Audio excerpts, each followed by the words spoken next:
The CBC's Wabgashig Rice in Thunder Bay, Ontario. BC is also marking National Indigenous Peoples Day with more than 100 events across the province. One community joining in the celebration is Prince Rupert, and that's where we've reached Jeremy Pahl, a folk artist known by his stage name Saltwater Hank. He is a member of BC's Tsimshian First Nation and will be performing later today. Jeremy, thank you very much for joining us. Tell us about what the energy is like right there, and can you show us a little bit of what's going on? I'm actually I'm actually in Claytley Tenay territory right now. Okay. In Prince George. So there's a ton of people here. There's live music going on and tons of vendors. They're selling the best bannock around, from what I can tell. And it's a beautiful day in Claytley Tenay territory in Prince George. We are seeing different communities, right across in cities, right across Canada, mark this day. How important do you think this is? It's good. I love it. I like, it's an important thing to be able to showcase Indigenous identity and art and culture and music, and really assert ourselves as people and who we are. And I kind of wish that it would be made a national holiday so that all of the people could attend. And you are a musician, and I understand that you're currently working with an elder to create your next album. And with this album, you're trying to revive and save an important part of your own heritage. Tell us a little bit about that. Right. To rewind a little bit, I'm from Gitgata, which is a tiny community on the northwest coast of BC. It's in the southern part of Tsimshian territory, right at the end of the Douglas Channel. And the language spoken there is Somaliak, but we have our own dialect. It's different from what's spoken in Metlakatla or Lachwalams. And so what I'm doing, I'm working on getting lyrics done for an album in our language, using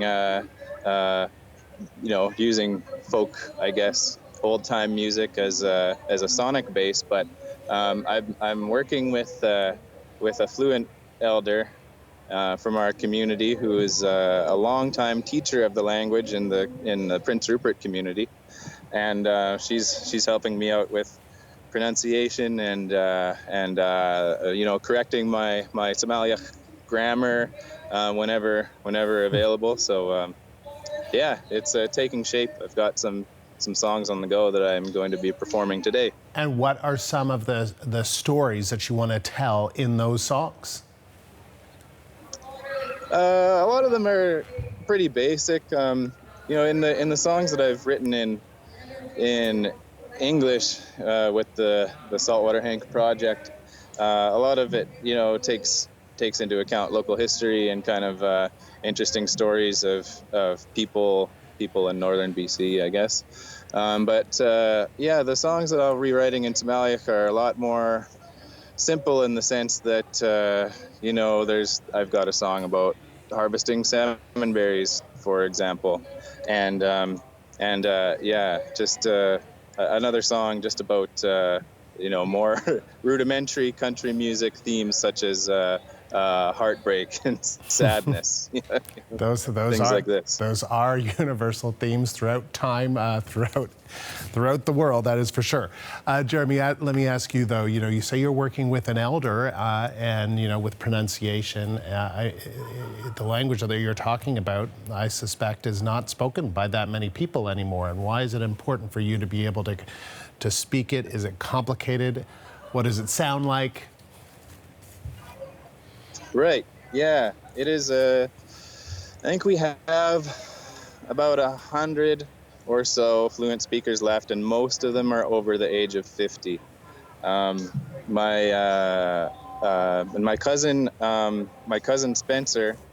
There's some friends of mine over there. Hello.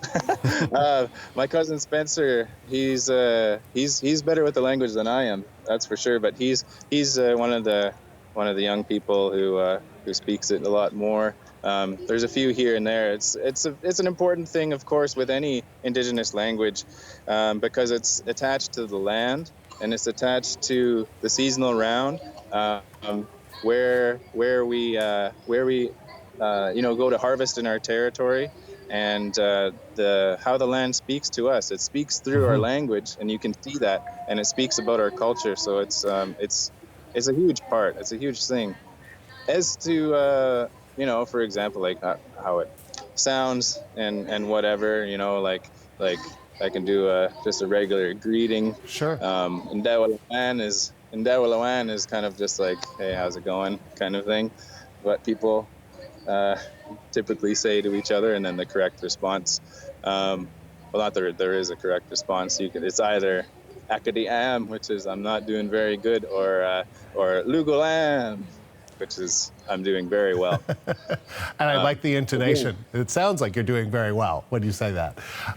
What would you like the rest of Canada to take away from this day?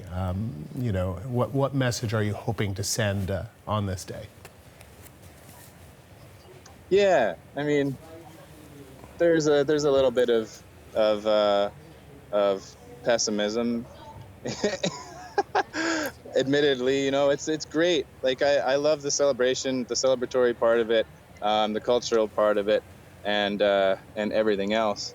But I also don't want it to detract from the things that are happening every single day in unceded indigenous territories from coast to coast. We still, even though we're celebrating Indigenous Day, it's a beautiful day, there are still missing and murdered Indigenous women across the country.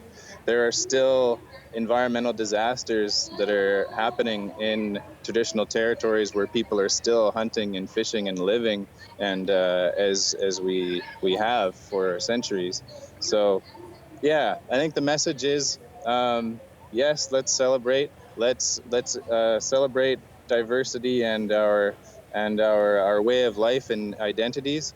But let's also not forget that there's a lot of work to be done, both by Indigenous folks and non-Indigenous folks, our allies, for sure.